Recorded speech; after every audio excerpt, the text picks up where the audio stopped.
right. Welcome back. Welcome to Fuel Your Soul. How are you guys? How are you? I'm doing good. Good, Been good. fueling my soul a lot lately. Yeah, I think that's very important. Yeah. We have to keep our buckets full. Keep our buckets full. Fueling your soul. Oh my God, I didn't even think about that when we were talking before. Okay, y'all, so we were talking before, and it always goes in so many different directions, but it's like this web. Like, it's funny that I live in Charlotte now, and I make fun of Charlotte's web. I have spider plants that I named Charlotte. But it's like how ideas just web out from one original source, and it becomes all these things.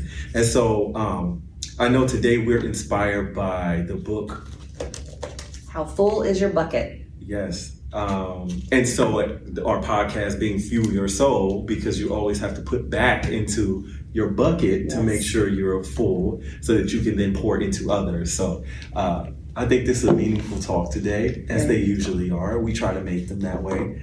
What is your take on the idea of how full is your bucket? I think it's wonderful because I've heard the analogy in different ways, but this really resonates with me because I find myself helping people, you say digest, make it digestible chunks when we have a lot of information and we're trying to simplify our communication. And I use a phrase in corporate that says bucketize. Let's bucketize that, right? So it's really containerizing it, bucketize it, so that it makes it more digestible. Right. And that word just resonates with me, which then we talk about how full is your bucket. And a lot of times you'll hear, to fuel your soul, and you can't do for others if you don't refill your own cup or bucket, right? And so I just feel like we owe it to ourselves to constantly do a check-in with ourselves and our soul. Yeah. And to see how full is our bucket. Yeah. And I think a part of that is, and what the book talks about is your environment. And is your environment filling your bucket with positivity, or is it taking away from your bucket with negativity? And I think we've all been, or I know, not even think, we've all been in environments and situations that can test and take from our bucket. I mean, we have some situations that are huge and catastrophic that just may take a lot out of your bucket at once. And then we have other interactions that over time, they cause like a slow leak in your bucket. Drip. Yeah, it's a drip. Or a leak, like you said, a leak. Yeah, exactly. Yeah, a slow drip of, just constant nagging or constant negative things. And an example I'll use is when you're coming up with something. For example, me and my book. My book is here at the library. So we are at the library. Look at me. Look at that guy on there. But no, even my book.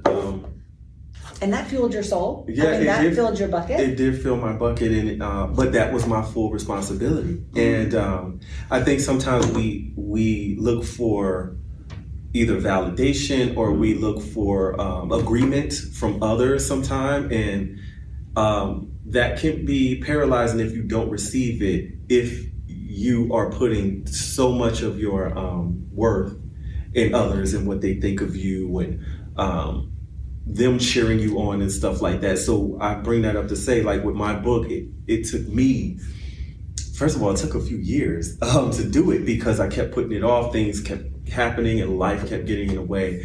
And there was some procrastination there. There was some idea of... I'm glad you said that, though, because I think you need to give people permission. It doesn't happen overnight. No, it does not. No, no. And I mean, even the name changed or whatever, but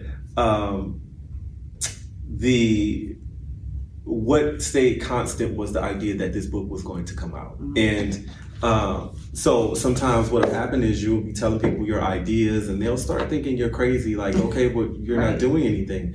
And it's like, yes, I am. I talk about it a lot, but then you have to put action with your words. And sometimes the only thing you can do is to go forward and produce it, whatever that thing may be, and then come back and show people, and then they'll come around and say, oh my God, that was a great idea. I did see that. But it's going to take you in understanding, one, going back to the bucket, how full is your bucket? How much are you pouring into your bucket as much as you're pouring out of it? Like, I think sometimes we find ourselves pouring out of a bucket because you just want to make sure everyone in the room is either happy or content or as a parent fed and safe and all of the things. And you kind of forget that your bucket needs to be tended to as well. We're supplying water to everyone else except ourselves, right? With that bucket, Yeah. And so I think that, when it comes to either a project like this or whatever it is, you need to make sure that, one, you are the leader of that ship. I always say our lives, we're the author of our lives. And we write this book called The Life, and each year is a chapter and each day is a page, and we take control of it. So we have to be always our I don't know how to say it. Biggest advocate? Champion? Yeah, our champion. Our champion. Yeah, because nobody else is going to be the champion for you. And not only that, they can't not think about this. No one else can really see your vision like you see it. No. And that comes from your soul. If you really listen, I think it's embedded in your soul. Yeah. Right? And in addition to that, so number one, you've got to be able to actively listen to your soul amongst all the noise in the world. Mm-hmm. And at that point, you also need to remember to surround yourself with people who fill into that bucket more than they take away from that bucket. Yeah, like you just said that, and now I look at my title of my book totally different. Soul in the City. If you remove the fluid idea, you say you as the soul when you're looking. So it's a soul in the city. And what is this soul looking for? Right. This soul is crazy. So I don't know if you guys seen all of that the way I've seen it. But the reason that happened was when you said you have a vision and nobody can see that vision as clear as you. And sometimes you're saying things, and I found myself doing that.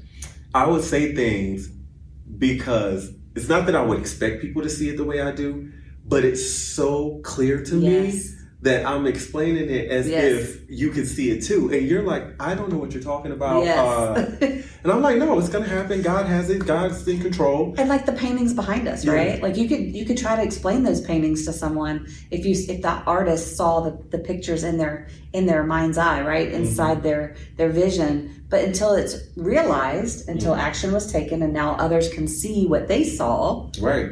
Then now we can speak the same language. Now we can see it the same, right? Right, exactly. Yeah. Yeah. But a big part of also that is when you are on any journey, it's who's in the car with you, who's in the boat with you. A part of what this book talks about is, are you surrounding yourself with positive people that uplift you and empower you or encourage you to do what it is that you were here to do? What is that? It's not always about the job. It's not always about, the success, the project. It's just you as a person, as a soul. Right. What is your journey? And are people empowering you to do that, or are they diminishing your light? That's a great point too, because if you think about that, if you're not, back to your analogy, if you're not, we're talking about water, let's use the boat analogy, the vessel, right? So if you're not driving, if you're not the captain of the ship, someone else is going to captain that ship. Right.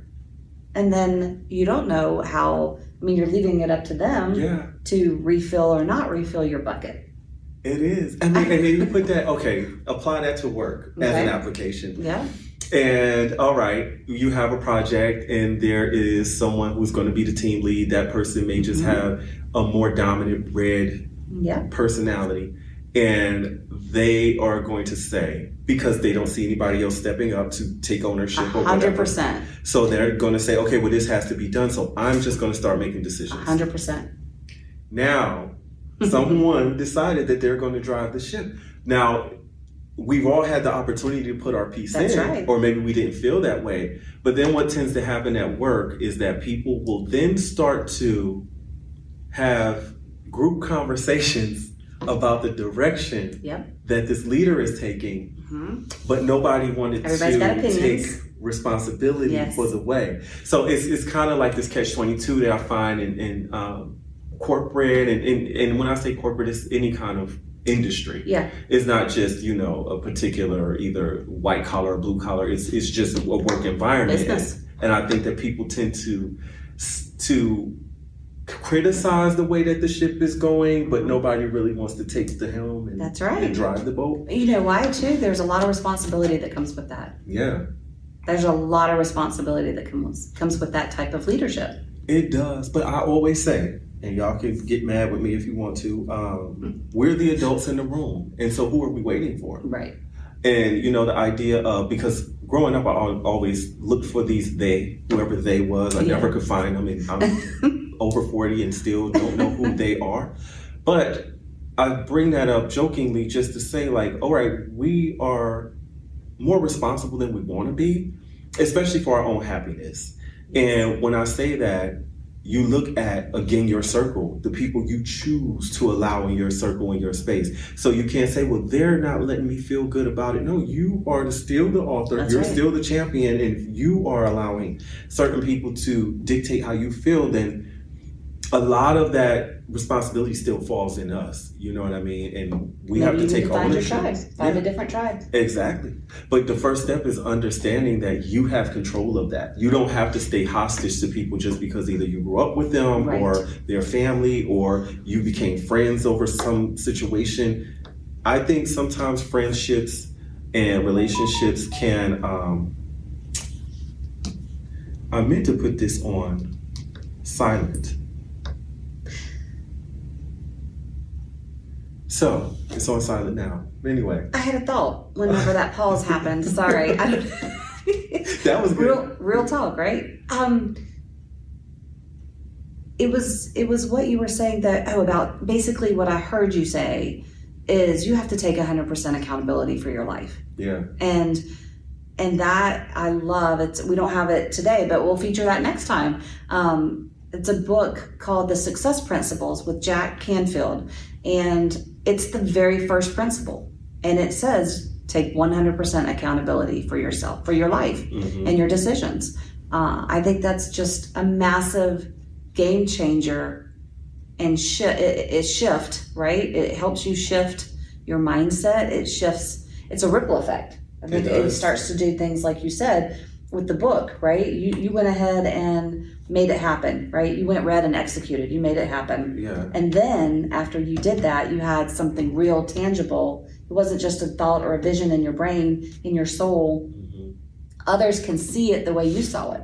Right. And then other things happen. Yeah. I mean, as a result, right? So many things happen because of it. I mean, and I'm the type of person, for example, I put the book on pre-sale to force myself to do it because it wasn't finished. And interesting. It wasn't finished at all. So you had to create the urgency for yourself. Exactly. Nice. So I had to force myself to do it because once I put it out there to the public, then there was no taking it back. There was no, okay, I got 6 more months. No, I gave it a definite timeline and it had to be put out at that point. And then to make matters even more hard on myself, because I like everything on expert level, I realized that this was going to be an ebook. And because everybody was doing ebooks at the time, and I thought, okay, well, I just want to do an ebook. I think that'll be good enough, and I'll have it out there. So Sold in the City was going to be an ebook. Right. And then I had the opportunity to make it a, physical book. Yeah. And I wanted that because I love a keepsake. I love something tangible, like you say. I love the feel of it too. It's like velvety. Yeah, something that you can really bring home and really I can sign it and all that good stuff. And actually I can get it in the library. So I actually ran because I didn't bring a copy with me. This is from the shelf in the library. I got it from the library shelf. So so I did that to make sure that I had a tangible piece so that, it was something. It was a reality. When I first got the first 10 copies of it, I just sat it on the floor because I was moving at the time, transitioning, relocating from New York to Charlotte. And I'm just looking at the book like, oh my God, I actually did it. I knew I could do it. And I thought that it was a real thing. How did that make you feel? How did that make you feel to say those words? I did it like what we always talk about, right? The I did it moment. I did it. Yeah. How often as adults, we stop saying that? Yeah. But if you see the pure joy, talk about fueling your soul. When you see a child, I don't know, learning to tie their shoe or doing something, putting a puzzle together, right? Basic things that they're learning how to do, but to hear how they say, I did it. I mean, there's such joy in that. And I think that's part of, back to what fuels, how full is your bucket? I think those are small ways we can fill our own bucket. Say, I did it. Mm-hmm. Find the things. It doesn't have to be authoring a book yet. No. But say I did it and really just how do you feel in your bask soul? in that right there. Yeah. Not just do it, and because I've had to come to a place in life where I acknowledge my accomplishments and not just do it and say, okay, now, what's next? Right. I've been in a very transactional, like go mode. And so I had to come to a conclusion, I guess, or a resolution of, no, the small wins. That's what life's about, really. Celebrate them. And I think in the last episode I was talking about, don't be so focused on the end or the goal the destination. That you forget the journey, because that is the biggest part of the enjoyment. I mean, when you're taking a road trip, look out the window. Mm-hmm. Like the ladies would say on The View, take a little time to enjoy the view. That's how they would end the show every time. And it was truly powerful. It was a very simple statement, but it made sense, and for you to sit there and just at least say, okay, I did it. Wow. Yeah. Let me celebrate that. Even if you do something, get yourself a coffee. It doesn't have to be a lot of money. Just something to celebrate that small win. And people can feel that energy. When you say I did it and you really feel proud of yourself, you're also helping boost your self-confidence. Yeah. To do the next thing, whatever that next thing is. And it's back to self-love. For me, that's a lot of what self-love means. And my one word for this year is love. So it really resonates with me, because it's like, how often do you stop and do inventory of all the I did it moments, right? Yeah. And then just saying it, this is an actionable thing. Go ahead in this moment and literally say, I did it, and say it with a smile. Yes, I did it. I did it. How do you feel? Like, can you feel in your soul? Sure, you might feel a little silly, but whatever. You feel that message when you say it. Yeah. And I think that's part of the fuel your soul. That's one little thing that you can do. Again, how full is your bucket? How full is your bucket? Yeah. Start with you. Don't think that everybody else is going to fill your bucket. Start with you. Mm-hmm. Yeah, I mean, that's powerful.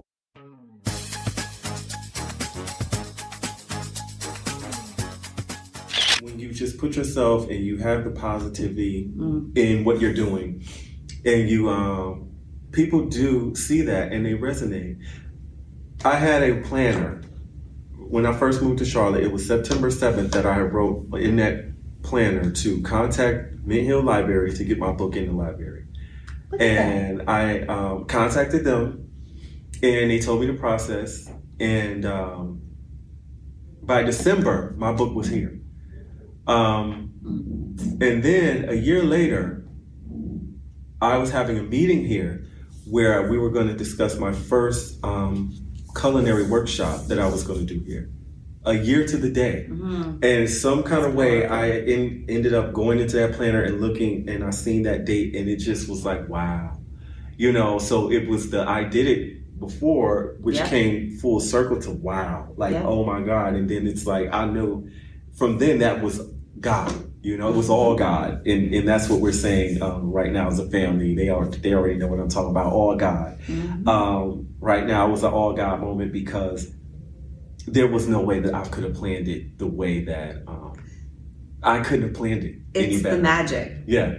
It's the magic. Yeah. Those are those magical moments. Yep, where it's like, oh my God. So, so from there, culinary workshops, I partnered with the Charlotte Mecklenburg Library Foundation, who is doing phenomenal work in just putting libraries in the forefront, building a sense of community, reinforcing the resources that they offer to people in different ways, be it education, be it career, be it family, be it community and gathering, all of the things. The library is just for my entire life, I don't know if I popped the microphone, but in my entire life, they've just been a cornerstone of everything. For me as well. For me as well. When the kids were young and we were a one income family, I mean, this, talk about welcome home. This was home for me. This was home for me and my family. We would come to story time. The kids loved the connection and the community, the art of gathering. It's back to, why are we gathering and why does it matter? It's been very much focused for me as a personal chef, as a private dining chef, as a caterer, and all the things, because lately, especially since I, jumped out of the window and, decided to really go forward with this career, the art of gathering has just been so wonderful. I mean, just being in the rooms with people in different type of celebrations that they're doing, and the positive energy, the human interaction. Yeah, it's just the been connection something and that community. Yeah, that's amazing. Yeah, and food is a huge part of it. Well, for me, it's more about the experience that people have, because it's lasting memories that you're making. And those are the most valuable things, the memories that you make. And you have things that happened, I'm gonna date myself, but 30 years ago, and you could still get a smile from just the moment of, Yes, where you were at that time. And can I tell you, I thought this was genius. When I heard you say that someone recently, one of your clients, was gifting, basically saying a moment of gratitude, saying thank you for helping them out, and the way they wanted to say thank you was to host a dinner, just host the people to say thank you, and here, let me host a dinner for you. So I don't know why I didn't think about this before, but I think it's genius. What better way than saying thank you to someone that you can locally, right? Mm-hmm. But to hire you and have you come in and bring that joy into the gratitude moment. I still think there's value in saying thank you and maybe a thank you card. And then you want to take it to a level of, dare I say, your one word for the year is excellence. Mm-hmm. You want to take it to excellence, solve the problem of what's for dinner, and say thank you to your friends and family, and come together, and the art of gathering. Yeah. That's my go-to now. Yeah. So get ready, because I'm about to load you up with all the gifts that I do for others. Is not going to be a tangible, necessarily a product per se, but it's going to be creating a moment. Oh, yeah.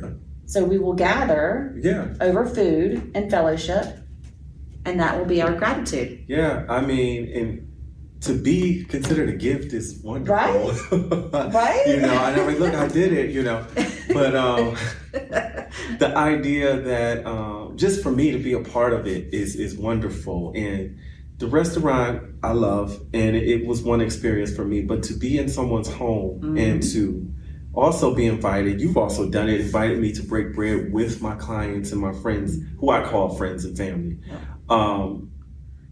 is wonderful, because, just, again, food is just the catalyst, but it's a great connector. Yeah, but it's the conversations that happen from it. I mean, to see the looks on the guest faces when they came in this weekend, and they were just shocked to see me there, and they were like, "Oh my God, we had no clue! Oh God!" And that's what I mean. What a wonderful experience! Yeah, they just had a wonderful experience, and and to be a part of it was just such a blessing. That's all I can say. I just love what I do, and I think it's just powerful. I'm at a loss for words, as you guys can see all evening. I just need some ginkgo biloba or ashwagandha or something, but I can't talk today. I took my B12. Side note, why do you spray it? Have you ever noticed? I have spray. You spray B12 in your mouth. Wow, and that's crazy. I don't know. But I've been doing it for 2 days now. Oh. So we'll see. I don't know. Okay. Well, yeah. Maybe I'll share. Yeah, now I want to ask AI, what is the purpose? Right, let's just Google that. Prompt that, right? Yeah. Right. That's a whole other thing. Yeah. But yes, keep those buckets full, you guys. I think that's very important.